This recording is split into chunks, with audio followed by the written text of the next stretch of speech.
Bonsoir, bienvenue sur la voix de Morgane, j'espère que vous allez bien. Aujourd'hui, je vais commencer une nouvelle lecture, Lumière d'août de William Faulkner. Je l'ai choisi pour son titre, tout simplement, pas seulement, mais disons que ça a participé. Il y a un peu de vent, j'espère que vous m'entendrez bien. Hop là. J'essaie de le mettre à peu près en équilibre. C'est parti, donc William Faulkner, Lumière d'août.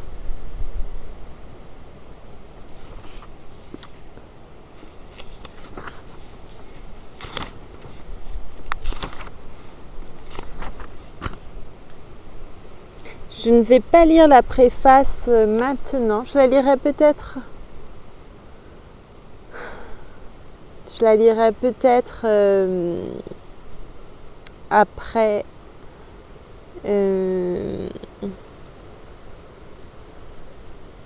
après la lecture. Pardon, excusez-moi, j'étais un petit peu déconcentrée par des choses,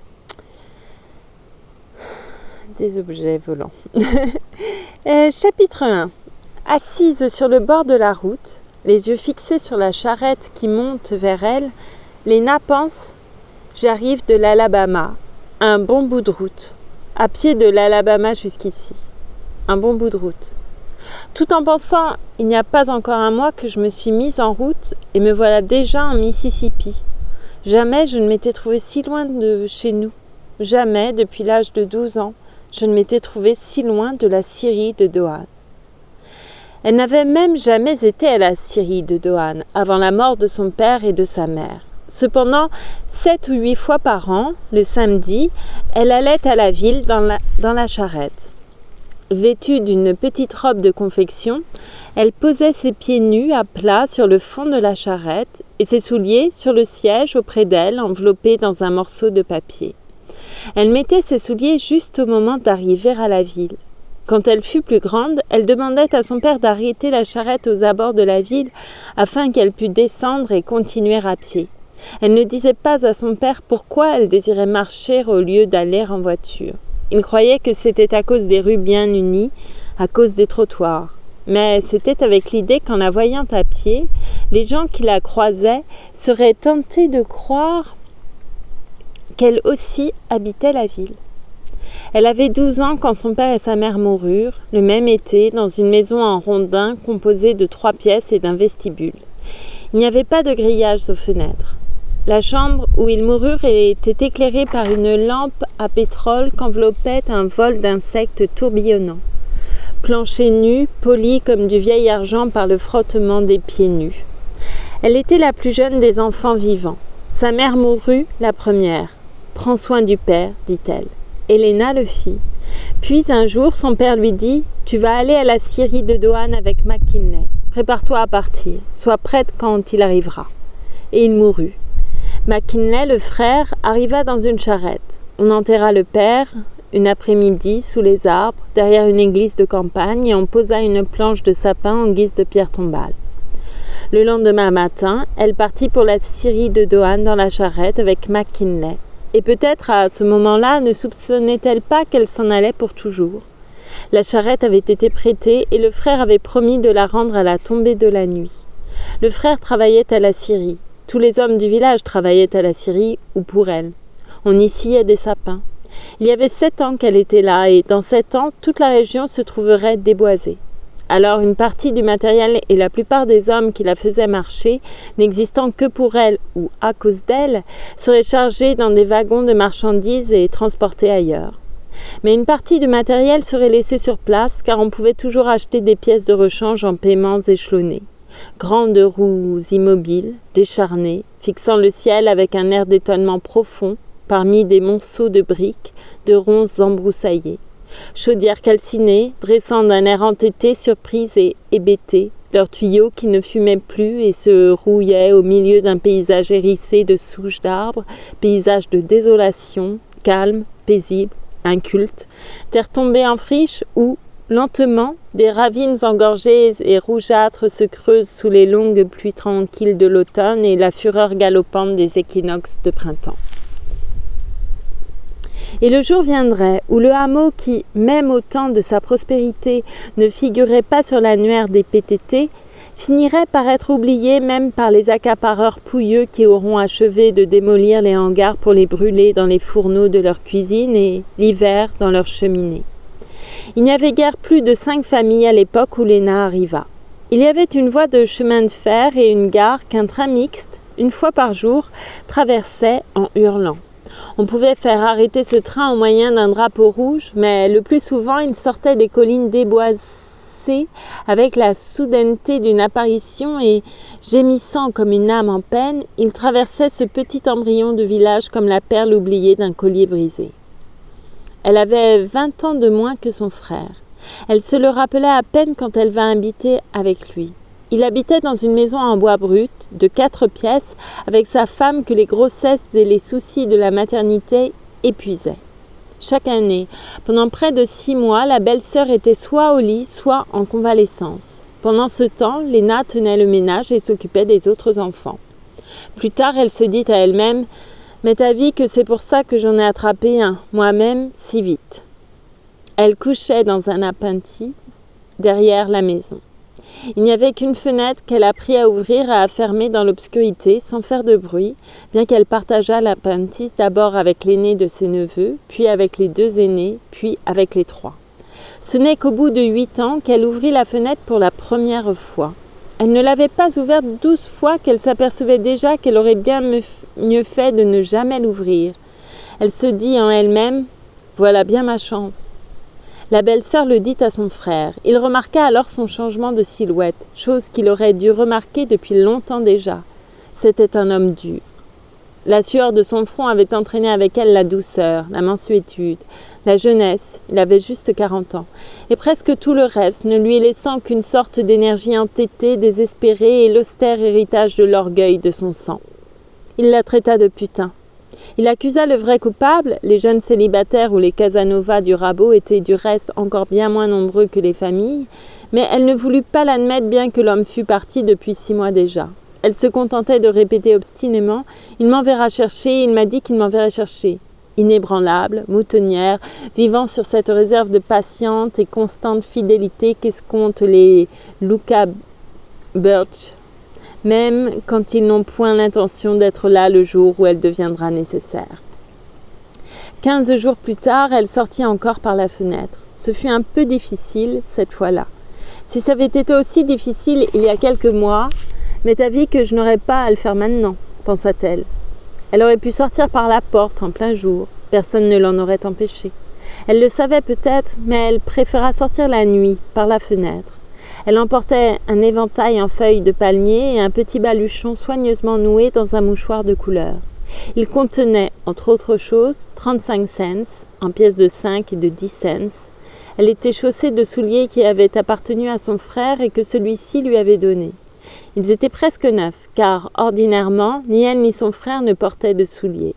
Quand elle sentit sous ses pieds la poussière de la route, elle enleva ses souliers et les porta à la main.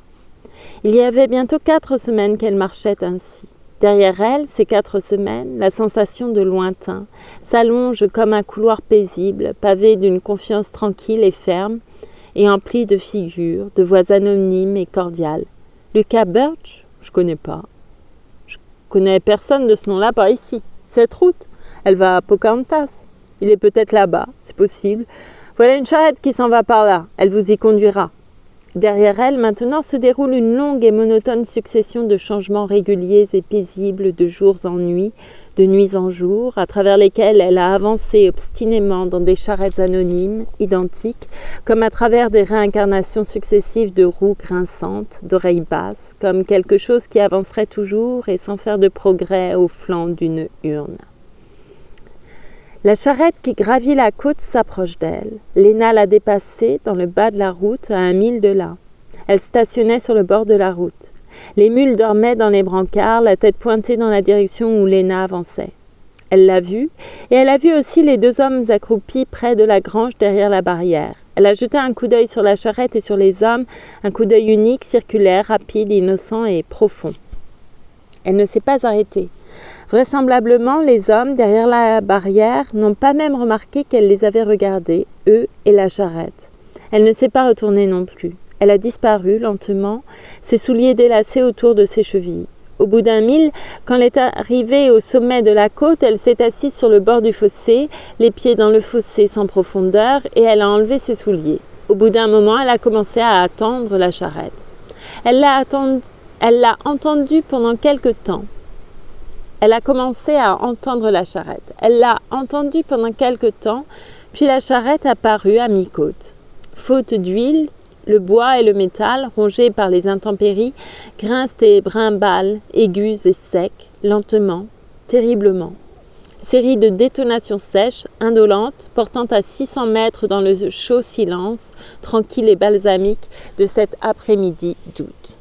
Bien que les mules peinent, dans une sorte d'hypnose constante et inflexible, la charrette a l'air de ne pas avancer. Elle semble, tant son avance est infime, suspendue à mi-chemin pour toujours comme une perle défraîchie sur le fil rougeâtre de la route. Et cela est si vrai que, tout en la surveillant, l'œil la perd quand la vue et les sens lentement s'embuent et s'estompent, comme la route elle-même, avec la succession paisible et monotone des nuits et des jours, comme un fil déjà mesuré qu'on peloterait à nouveau sur une bobine. Si vrai qu'on dirait enfin que, du fond d'une région triviale, insignifiante, par-delà même toute idée de distance, le son en semble arriver, lent, terrible, dénué de sens, comme un double qui précéderait de 600 mètres son propre corps. Je peux l'entendre de si loin avant de la voir, pense Léna. Elle se voit déjà en route, dans la charrette, tout en pensant ça sera comme si je roulais dans la charrette 500 mètres avant d'y monter, avant qu'elle arrive même à l'endroit où je me trouve et auprès que j'en serai descendue. Et après que j'en serai descendue, elle s'éloignera avec moi dedans, pendant 500 mètres encore. Elle attend, sans même regarder la charrette maintenant, tandis que ses pensées s'enchaînent, oisives, rapides, aisées, emplies de figures, de voix cordiales. « Lucas Birch, vous dites que vous avez cherché à Pocahontas ? Cette route, elle mène à Springvale. Attendez ici. Il va bien passer une charrette qui vous fera faire un bout de route pensant. Et s'il va jusqu'à Jefferson, Lucas Birch pourra m'entendre arriver avant même de pouvoir me voir. Il entendra la charrette, mais il ne saura pas. Il y aura donc quelqu'un qui sera dans ses oreilles avant d'être dans ses yeux. Et alors il me verra et il sera tout troublé. Il en aura 2 alors dans les yeux avant d'avoir pu même se rappeler. Accroupis à l'ombre contre le mur de l'écurie de Winterbottom, Armstead et Winterbottom l'ont vue passer sur la route. Ils ont vu tout de suite qu'elle était jeune et enceinte et qu'elle n'était pas du pays. « Je me demande où elle a bien pu attraper ce bedon », dit Winterbottom. « Je me demande depuis combien de temps elle le promène », dit Armstead. « En visite chez quelqu'un dans le bas de la route, m'est avis. Je crois pas. J'aurais entendu dire. C'est point non plus quelqu'un de chez nous, j'en aurais entendu parler. Mais t'as vu qu'elle sait où elle va, dit Winterbottom. De la façon qu'elle marche, elle en a bien l'air. Elle ne tardera point à avoir de la compagnie, dit Armstead. La femme s'était éloignée, lentement, alourdie par un fardeau sur la nature duquel on ne pouvait se tromper. Ni l'un ni l'autre ne l'avait vue jeter un seul regard vers eux, tandis qu'elle passait dans sa robe informe d'un bleu passé, tenant d'une main son éventail en palme, de l'autre son petit baluchon. Elle ne vient point de près d'ici, dit Armstead. De la façon qu'elle marche, on voit qu'il y a un bout de temps qu'elle le fait et qu'elle a encore un bon bout de route à parcourir. Elle doit venir voir quelqu'un par là, dit Winterbottom. Mais t'as vu que je l'aurais entendu dire, dit Armstead. La femme s'éloignait. Elle ne s'était pas retournée. Arrivée au sommet de la côte, elle disparut, enflée, lente, résolue, sans hâte ni fatigue, comme la progression même de l'après-midi. Elle disparut aussi de leur conversation, peut-être aussi de leur esprit. Parce qu'au bout d'un instant, Armstead dit ce qu'il était venu dire. Il était déjà venu 2 fois pour dire cela, ce qui représentait chaque fois 5000 en charrette et 3 heures employées à cracher, accroupis à l'ombre contre le mur de la grange de Winterbottom, avec cette lente indécision des gens de son espèce pour qui le temps ne compte pas. C'était pour débattre le prix d'un scarificateur que Winterbottom désirait vendre. Finalement, Armstead regarda le soleil et offrit le prix que 3 nuits auparavant, étendu dans son lit, il avait décidé d'offrir. « J'en connais un à Jefferson que je pourrais avoir pour ce prix-là, me dit-il. M'est avis que vous feriez mieux de l'acheter, dit Winterbottom. Ça m'a l'air d'une bonne occasion. Pour sûr, dit Hampstead. Il cracha, regarda de nouveau le soleil et se leva. Allons, m'est avis que je ferais mieux de m'en retourner chez nous. Il monta dans sa charrette et réveilla ses mules. Ou plutôt, il les mit en marche, car seuls les nègres peuvent dire quand les mules dorment ou non. Winterbottom le suivit jusqu'à la barrière sur laquelle il s'accouda. « Dame, oui, dit-il, sûr que je prendrai ce scarificateur à ce prix-là. Si vous le prenez point, j'ai comme idée d'aller l'acheter moi-même. Et le gars à qui il appartient, il n'aurait pas une paire de mules à vendre, des fois, dans les 5 $? Pour sûr, dit Hampstead. Il s'éloigne. La charrette retombe dans son lent tintamarre, consommateur de kilomètres. Lui non plus ne se retourne pas, et sans doute il ne regarde pas non plus devant lui, car il ne remarque la femme assise dans le fossé sur le bord de la route que lorsque la charrette a presque atteint le sommet de la côte. À l'instant où il reconnaît la robe bleue, il ne peut dire si elle a jamais vu la charrette. Et personne non plus n'aurait pu deviner s'il avait jamais vu la femme, aller voir s'approcher l'un de l'autre, sans apparence de progrès, tandis que la charrette se traîne implacablement vers elle, enveloppée dans sa lente et palpable auréole de somnolence, de poussière rouge dans laquelle les pieds sûrs des mules se meuvent comme en rêve, au rythme épars des harnais cliquetants et du souple sautillement des oreilles de lièvre. Quand elle s'arrête, les mules ne sont toujours ni endormies ni éveillées. Par-dessous une capeline d'un bleu fané, déteinte maintenant par autre chose que l'eau et le savon du lavoir, elle le regarde tranquillement, aimablement, jeune, accorte, candide, amicale et alerte. Elle ne bouge pas encore. Sous la robe fanée, du même bleu d'étain, son corps déformé est immobile. L'éventail et le ballot sont sur ses genoux. Elle ne porte pas de bas. Ses pieds nus reposent l'un près de l'autre dans le fossé. Près d'eux, les 2 lourds souliers masculins ne sont pas plus inertes sous leur poussière. Dans la charrette arrêtée, Hampstead est assis, voûté, les yeux décolorés. Il voit que l'éventail est soigneusement bordé du même bleu d'étain que la capeline et la robe. « Jusqu'où c'est-il que vous allez ? Dit-il. « Je tâchais d'avancer un brin avant la nuit, dit-elle. Elle se lève et prend ses souliers. Elle grimpe sur la route lentement, mais avec décision, puis elle s'approche de la charrette. Hampstead ne descend pas l'aider. Il se contente de maintenir l'attelage immobile tandis qu'elle se hisse lourdement sur la roue et pose ses souliers sous le siège. Et la charrette repart. « Je vous remercie, dit-elle. À marcher comme ça à pied, on se fatigue. » Vraisemblablement, Hampstead ne l'a jamais bien regardée. Et pourtant, il a déjà remarqué qu'elle ne porte pas d'alliance. Il ne la regarde pas maintenant. La charrette a repris son lent tintamarre. « Vous venez de loin, dit-il. » Elle souffle. Ce n'est pas tant un soupir qu'une expiration paisible, comme pour traduire un paisible étonnement. Un bon bout de route, à ce qu'il me semble maintenant. Je viens de l'Alabama. De l'Alabama, dans votre position ? Où est votre famille ? Elle ne le regarde pas non plus. Je m'en vais le retrouver par là. Peut-être bien que vous le connaissez, il s'appelle Lucas Birch. Là-bas, on m'a dit qu'il était à Jefferson, employé dans une scierie. Lucas Birch ? Le ton d'Hampstead est presque identique au sien. Ils sont assis côte à côte sur le siège défoncé aux ressorts cassés. Il peut voir les mains de la femme sur ses genoux et son profil sous la capeline. Il voit cela du coin de l'œil. Elle semble surveiller la route qui se déroule entre les oreilles souples des mules. « Et vous avez fait tout ce chemin comme ça, toute seule, à pied, rien que pour le retrouver ?» Elle reste un bon moment sans répondre. Puis elle dit « Les gens ont été bons. Ils ont eu bien de la bonté, pour sûr. Même les femmes ?» Du coin de l'œil, elle observe son profil en songeant. « Je sais pas ce que Martha va dire, songeant. Pour sûr que je sais bien ce que Martha va dire. M'est avis que des fois, les femmes peuvent être bonnes sans être vraiment compatissantes. Les hommes aussi, peut-être. Mais il n'y a que les mauvaises femmes pour savoir être compatissantes envers une autre femme qui a besoin de compassion. Oui, je sais.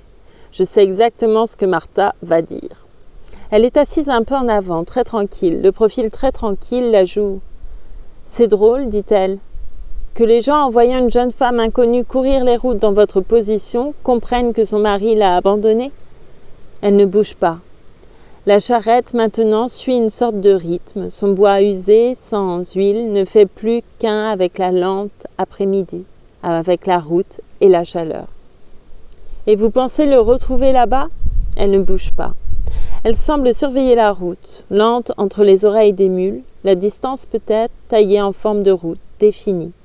« Mais t'as vu que je le trouverai ? Ça ne sera pas difficile. Il sera là où les gens se réunissent, là où qu'on rit ou qu'on plaisante. Il n'était jamais en retard pour ça. » Armstead grogne d'un ton brusque, sauvage. « Hue les mules, dit-il. » Il se dit à lui-même, mis en pensée, mis à voix haute, « Mais t'as vu qu'elle a raison. Probable que le gars va s'apercevoir qu'il s'est trompé le jour où il s'est arrêté de ce côté-ci de l'Arkansas ou même du Texas. » Le soleil baisse. Il n'est plus qu'à 1 heure au-dessus de l'horizon, au-dessus de la tombée rapide de la nuit d'été. L'allée part de la route, plus calme encore que la route elle-même. « Nous voilà arrivés, dit Armstead. » Tout de suite, la femme remue. Elle se penche et prend ses souliers. Elle semble ne pas même vouloir retarder la voiture, le temps de les mettre. « Je vous suis bien obligée, dit-elle, ça m'a aidée. » La charrette s'arrête à nouveau. La femme s'apprête à descendre. « Même si vous arrivez au magasin de Warner avant la nuit, vous serez encore à 12 milles de Jefferson, dit Armstead. Gauchement, elle tient d'une main ses souliers, son baluchon, son éventail.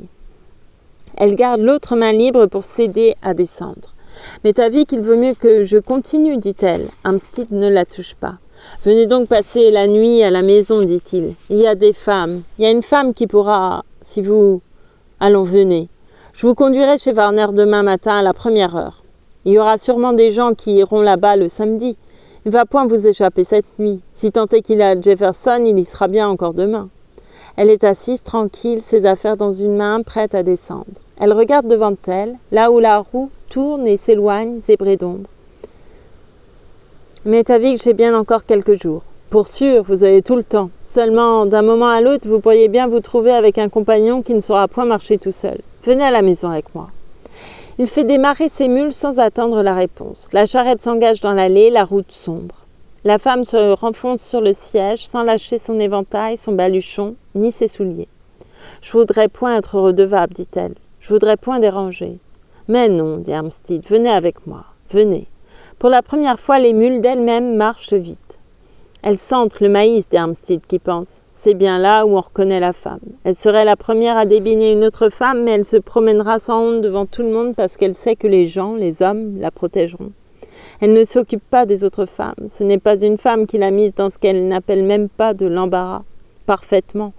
Qu'une d'elles se marie ou se trouve dans l'embarras sans être mariée, et aussitôt vous la verrez sortir de sa race, quitter le sexe féminin et passer le reste de son existence à essayer de se rallier à la race des hommes. C'est pour ça qu'elle prie, qu'elle fume, qu'elle réclame le droit de vote. Quand, pour atteindre la remise, la charrette passe devant la maison, sa femme surveille de la porte d'entrée. Il ne regarde pas dans sa direction. Il n'a pas besoin de regarder pour savoir qu'elle sera là, qu'elle est là. Oui, pense-t-il avec une mélancolique ironie, tandis qu'il fait tourner les mules par la grille ouverte, je sais exactement ce qu'elle va dire, sûr que je le sais, exactement. Il arrête la charrette.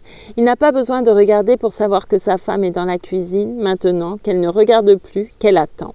Il arrête la charrette. « Allez à la maison, dit-il. Il est déjà descendu et la femme descend lentement de cet air décidé qui semble écouter en dedans. Quand vous rencontrerez quelqu'un, ce sera Martha. Dès que j'aurai pensé mes bêtes, je vous rejoindrai. » Il ne la regarde pas traverser la cour et se diriger vers la cuisine. Ce n'est pas nécessaire. Pas à pas, il la suit, il franchit avec elle la porte de la cuisine, s'approche de la femme qui, maintenant, surveille la porte de la cuisine exactement comme de la porte d'entrée elle a tout à l'heure regardé passer la charrette. « Mais t'as vu que je sais exactement ce qu'elle va dire, pense-t-il. » Il dételle ses mules. Il les fait boire, les mène à l'écurie et leur donne à manger. Puis il va dans le pré chercher les vaches pour les faire rentrer. Ensuite, il va à la cuisine. Elle est toujours là, la femme grise avec son visage froid, dur, irascible, la femme qui en 6 ans lui a donné 5 enfants dont elle a fait des hommes et des femmes. Elle n'est point oisive. Il ne la regarde pas. Il se rend à l'évier, prend le seau, verse de l'eau dans une bassine et retrousse ses manches. Elle s'appelle Birch, dit-il. Du moins, elle dit que c'est comme ça qu'il s'appelle, le gars qu'elle cherche, Lucas Birch. Dans le bas de la route, on lui a dit qu'il se trouvait à Jefferson à cette heure. Le dos tourné, il commence à se laver. Elle arrive de l'Alabama. Elle a fait tout ce chemin à pied, toute seule, qu'elle dit. Mrs. Armstead ne regarde point autour d'elle. Elle est occupée à la table. Elle va cesser d'être seule pour un bon bout de temps avant de revoir l'Alabama, dit-elle. Ou ce gars Birch aussi, peut-être bien. Il est très occupé à l'évier avec l'eau et le savon et il peut sentir qu'elle le regarde, qu'elle lui regarde la nuque, les épaules sous la chemise bleue que la sueur a déteinte. Elle dit que quelqu'un en bas chez Samson lui a dit qu'il y avait un gars nommé Birch ou quelque chose comme ça qui travaille dans la scierie à Jefferson. Elle espère le trouver là-bas en train de l'attendre, avec la maison toute meublée. Au son de sa voix, il ne saurait dire à présent si elle le regarde ou non. Il s'essuie avec un sac à farine fendu en deux. Et elle le trouvera peut-être, si c'est qu'il veut la plaquer, mais est avis qu'il va s'apercevoir qu'il a fait une belle gaffe en s'arrêtant avant d'avoir mis le Mississippi entre deux. Et maintenant, il sait qu'elle le regarde.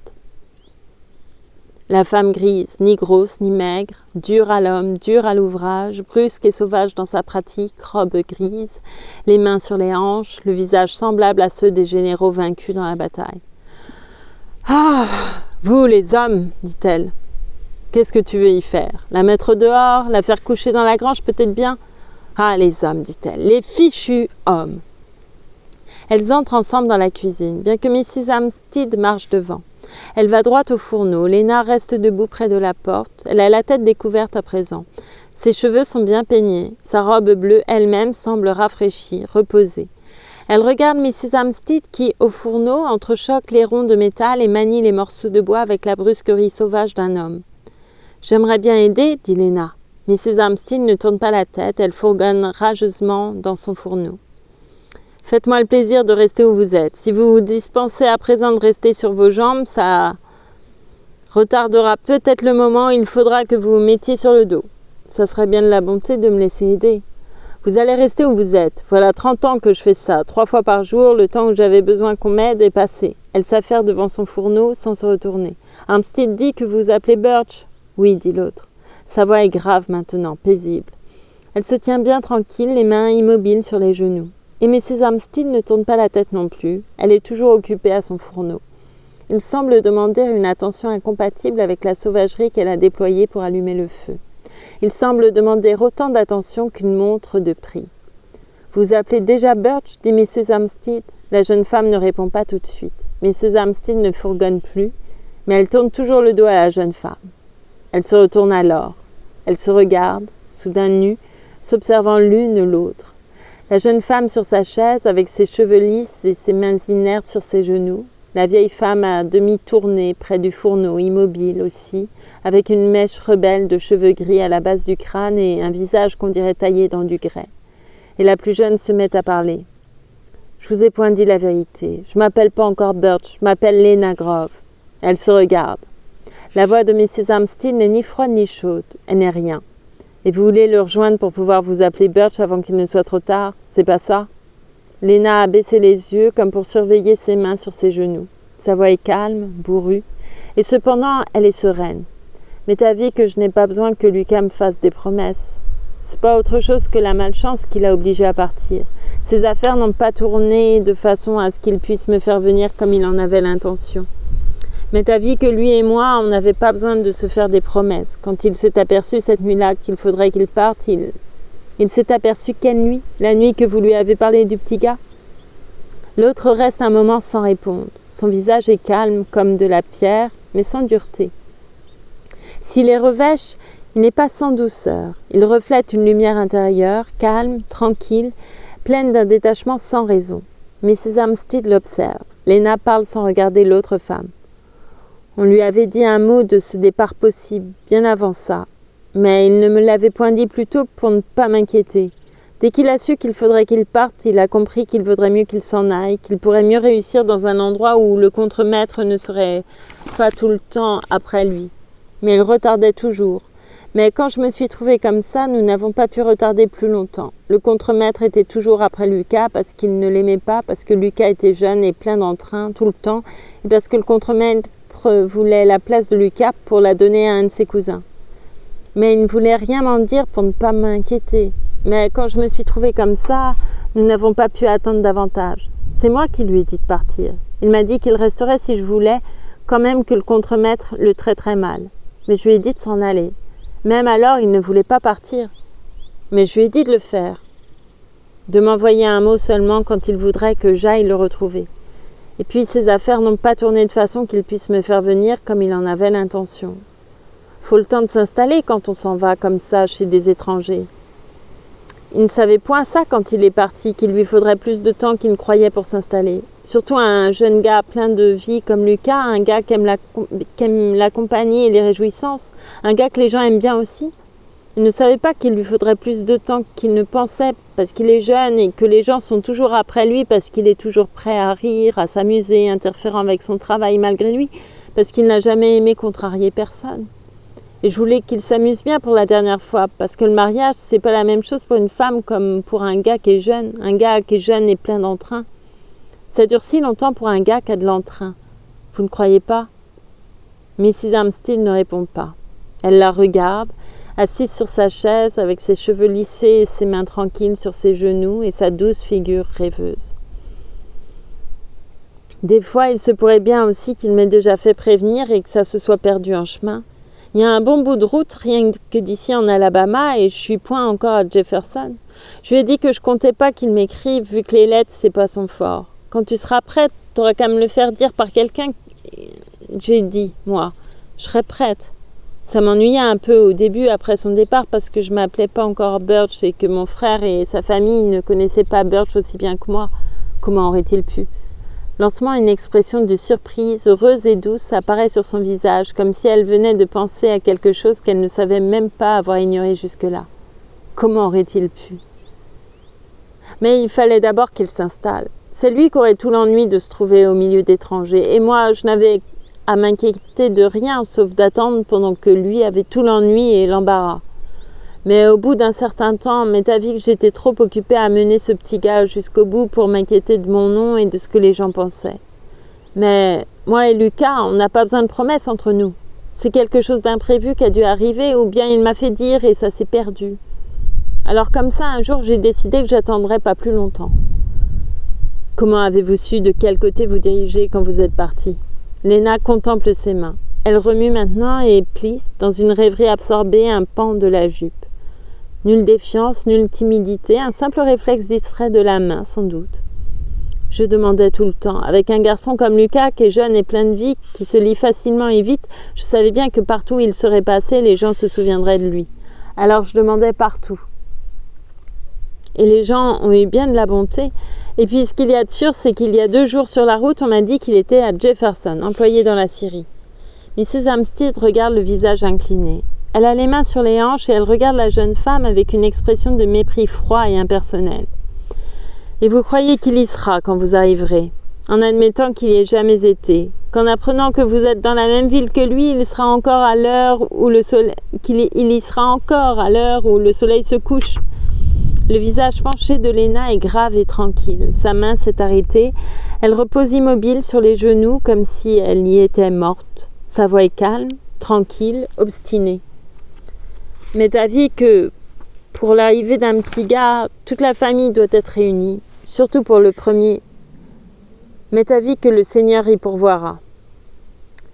Et m'est avis qu'il y sera bien forcé, dit Mrs. Armstead brusquement avec violence. Armstead est au lit, la tête un peu relevée.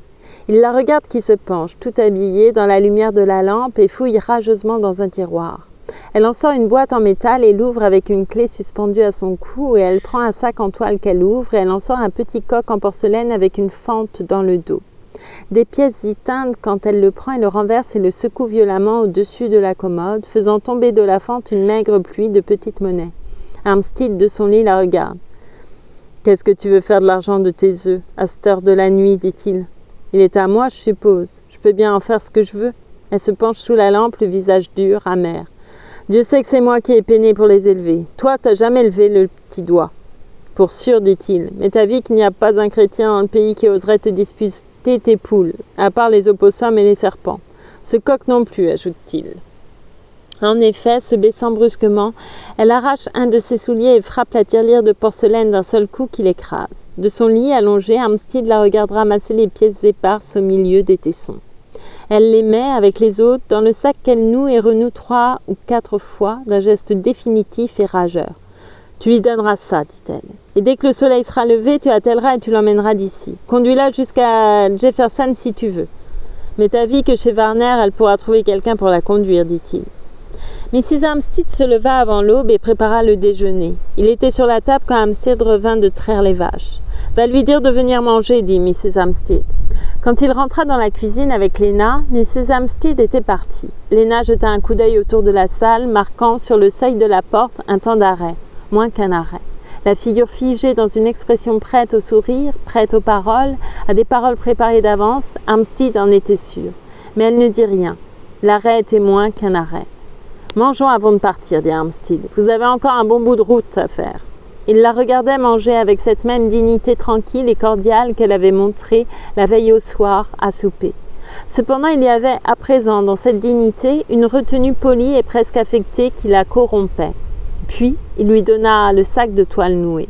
Elle le prit, le visage heureux, chaud, bien que modérément surpris.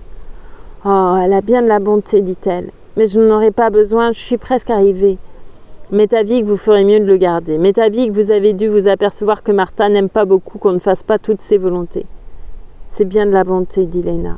Elle noua l'argent dans son baluchon et se coiffa de sa capeline. La charrette attendait. Comme il descendait l'allée, elle se retourna pour regarder la maison. Vous avez eu bien de la bonté tous les deux, dit-elle. C'est elle qui l'a fait, dit Armstead. M'est avis que vous ne me devez rien à moi. De toute façon, c'était bien de la bonté. Faudra que vous lui disiez adieu de ma part. J'espérais la voir moi-même, seulement... Pour sûr, dit Armstead, elle devait être occupée quelque part, je lui dirai. Ils arrivèrent au magasin comme le soleil se levait. Déjà, les hommes accroupis crachaient sur les marches usées de la véranda. Ils la regardèrent descendre du siège de la charrette, lentement, avec précaution, son ballot et son éventail à la main.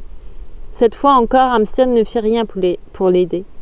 Il dit du haut de son siège... Voici Mrs. Birch, elle voulait aller à Jefferson. Si quelqu'un y va aujourd'hui, elle serait bien obligée si on pouvait l'emmener. Elle mit pied à terre dans ses lourds souliers poussiéreux. Elle leva les yeux vers lui, l'expression sereine, paisible. « Vous avez eu bien de la bonté, dit-elle. »« Bon, dit Armstead, m'est avis que vous pourrez arriver à la ville maintenant. » Il abaissa son regard vers elle et il lui sembla alors qu'un temps interminable s'écoulait tandis qu'il observait sa langue occupée à chercher ses mots, pensant vite et tranquillement, pensée volante. Un homme, tous les hommes, ils laisseront échapper 100 occasions de faire le bien pour une occasion de se mêler des affaires des autres sans qu'on le leur demande. Ils négligeront, ils oublieront de voir des opportunités, des occasions de richesse, de réputation, de bienfaits et parfois même de méfaits, mais ils ne manqueront jamais une occasion d'intervenir. Puis sa langue trouva les mots, et il l'écoutait, aussi étonné peut-être que Lena l'était elle-même.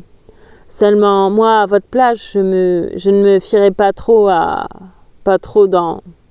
Tout en pensant, elle ne m'écoute pas.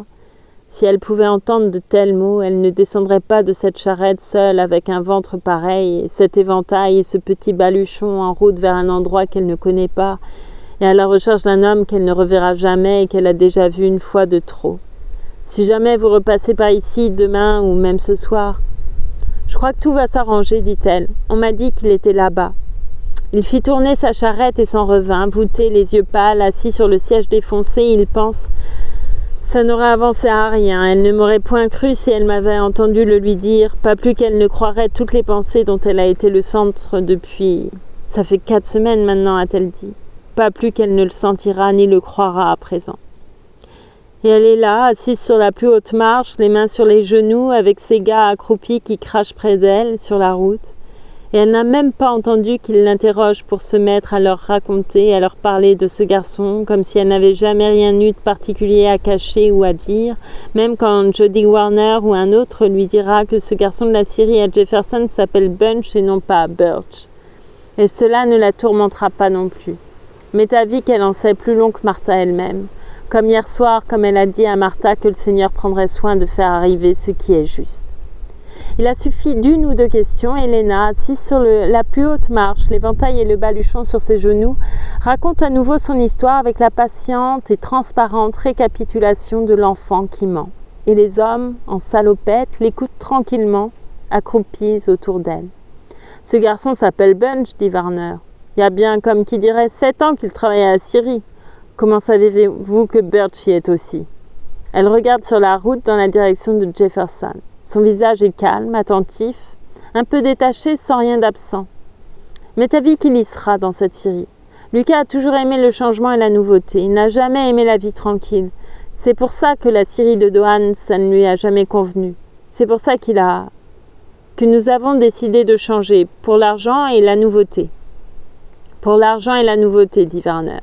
Lucas n'est pas le premier des Blancs-Becs qui, pour l'argent et la nouveauté, ont abandonné ce qu'ils étaient nés pour faire et ceux qui dépendaient de ce qu'ils le fassent.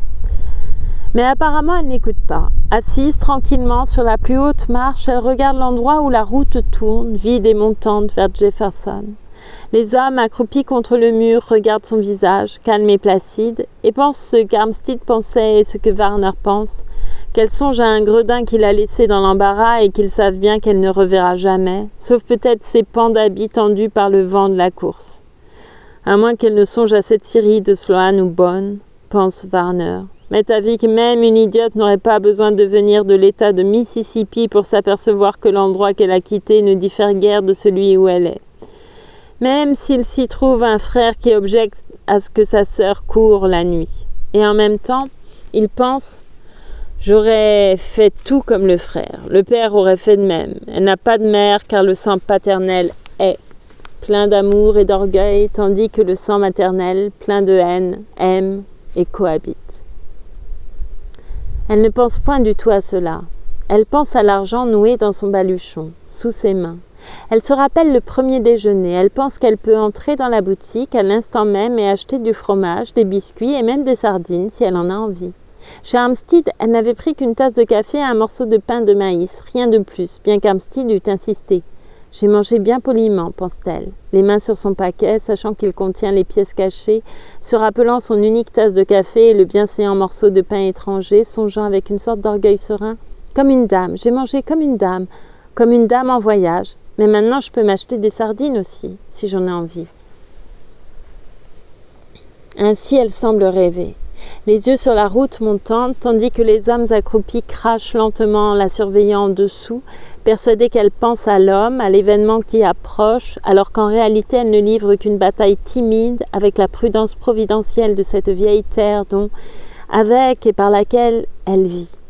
Cette fois, elle est victorieuse. Elle se lève et, d'un pas un peu gauche, non sans quelques précautions, elle traverse la batterie rangée des yeux d'hommes et entre dans la boutique, suivie du commis. « Je vais le faire, pense-t-elle, au moment même où elle demande « le fromage et les biscuits. Je vais le faire. » Et elle dit tout haut « et une boîte de sardines. » Elle prononce sourdine. « Une boîte de 5 cents. » « Nous n'avons pas de sardines à 5 cents, dit le commis. Les sardines, c'est 15 cents. Lui aussi prononce sourdine. Elle hésite. « Qu'est-ce que vous avez en boîte pour 5 cents? » Rien sauf du cirage. Je pense point que ça soit ce que vous vouliez, pas pour manger toujours. Dans ce cas, m'est avis que je prendrais celle à 15 cents. Elle défait son baluchon et le sac noué. Il lui faut un certain temps pour défaire les nœuds. Mais elle les défait patiemment, un à un. Elle paie, renoue le sac et le paquet et s'en va avec ses emplettes. Quand elle reparaît sur la véranda, il y a une charrette arrêtée au bas des marches. Un homme est assis sur le siège. « Voilà une charrette qui va à la ville, lui dit-on. Elle va vous emmener. » Son visage s'anime, serein, calme, chaud. « Sûr que vous avez bien de la bonté, dit-elle. Pardon. La charrette avance lentement, sans arrêt, comme si, dans la solitude ensoleillée de l'immense campagne, elle échappait aux lois du temps et de la hâte. Il y a 12 milles du magasin de Vance à Jefferson. « Arriverons-nous avant dîner ?» dit-elle. Le conducteur crache. « Ça se pourrait, dit-il. » Il ne l'a probablement jamais regardée, pas même quand elle est montée dans la charrette, et vraisemblablement, elle non plus ne l'a pas regardé, pas plus qu'elle ne le regarde à présent. « M'est avis que vous devez aller bien souvent à Jefferson, » il dit plus d'une fois. La charrette avance en grinçant. Champs et bois semblent suspendus à une distance inévitable, intermédiaire. Ils semblent à la fois statiques et fluides, rapides comme des mirages. Et cependant, la charrette les dépasse. Des fois, vous ne connaîtriez pas un nommé Lucas Birch à Jefferson? Birch? Je vais là-bas pour le retrouver, il travaille à la scierie. Non, dit le conducteur. Je crois point que je le connaisse, mais il y a plus d'une personne que je connais pas à Jefferson. Probable qu'il y ait. Je l'espère bien, pour sûr. On finit par se fatiguer d'être en route. Le conducteur ne la regarde pas. Vous venez de loin comme ça pour le retrouver? De l'Alabama, ça fait un bout de chemin. Il ne la regarde pas. Il parle d'un ton dégagé. Comment que ça se fait que vos parents vous aient laissé partir dans votre position? Mes parents sont morts. J'habite avec mon frère, c'est moi qui ai décidé de partir. Je vois. Il vous a fait dire de venir le retrouver à Jefferson? Elle ne répond pas. Sous sa capeline, il peut voir son profil calme. La charrette avance, lentement, hors du temps. Rouge et sans hâte, les milles se déroulent sous les pieds sûrs des mules, sous le grincement, sous le craquement des roues. Le soleil est maintenant juste au-dessus de leur tête. L'ombre de la capeline tombe sur ses genoux. Elle lève les yeux vers le soleil. « Mais t'as vu qu'il est temps de manger, dit-elle. Il l'observe du coin de l'œil, tandis qu'elle déballe le fromage, les biscuits et les sardines. Elle les lui offre. « Je me sens pas envie de rien prendre, dit-il. Je vous serais bien obligé si vous vouliez partager.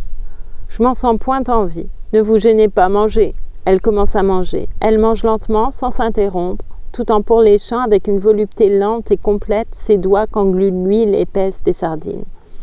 Puis elle s'arrête complètement, mais sans brusquerie. Sa mâchoire remue faiblement.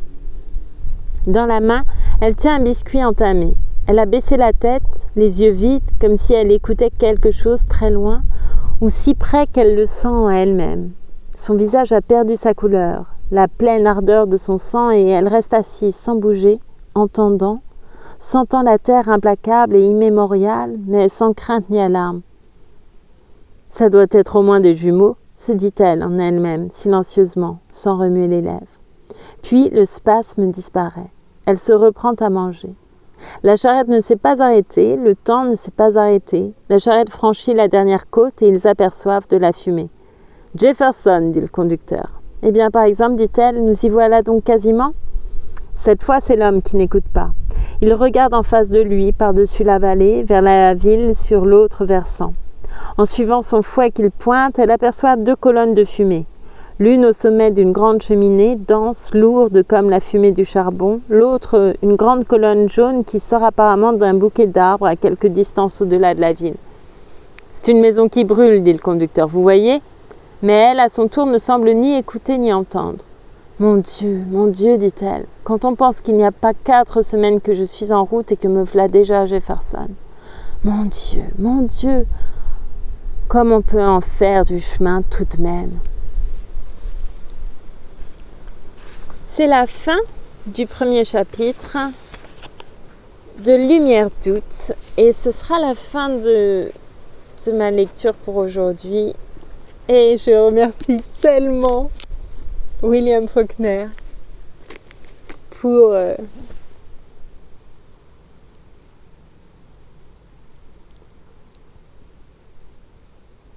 sa subtilité, ses nuances et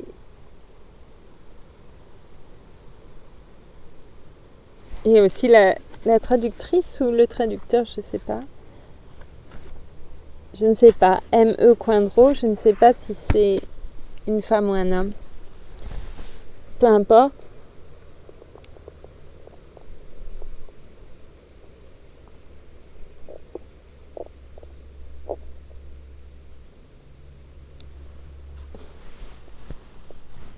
C'est waouh. Waouh. Je suis émue.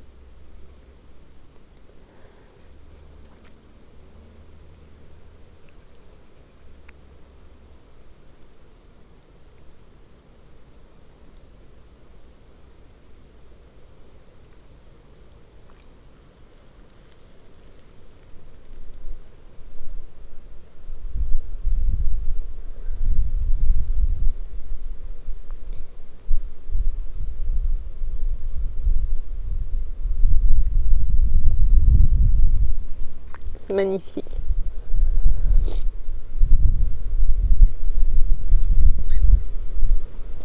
Ah là là.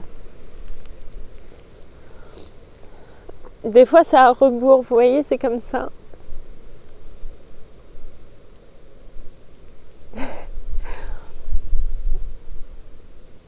Avant, c'était les films qui me faisaient pleurer comme ça, parfois à rebours. Après avoir vu le film, je pouvais avoir un chagrin pendant une demi-heure. Et après, ça passe.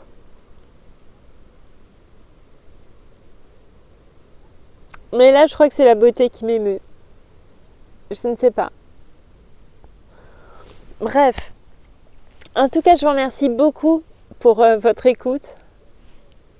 J'espère que ça vous a plu. Et Et donc j'ai hâte de vous retrouver pour la prochaine lecture. Surtout, prenez soin de vous et je vous dis à très vite. Merci encore. À bientôt.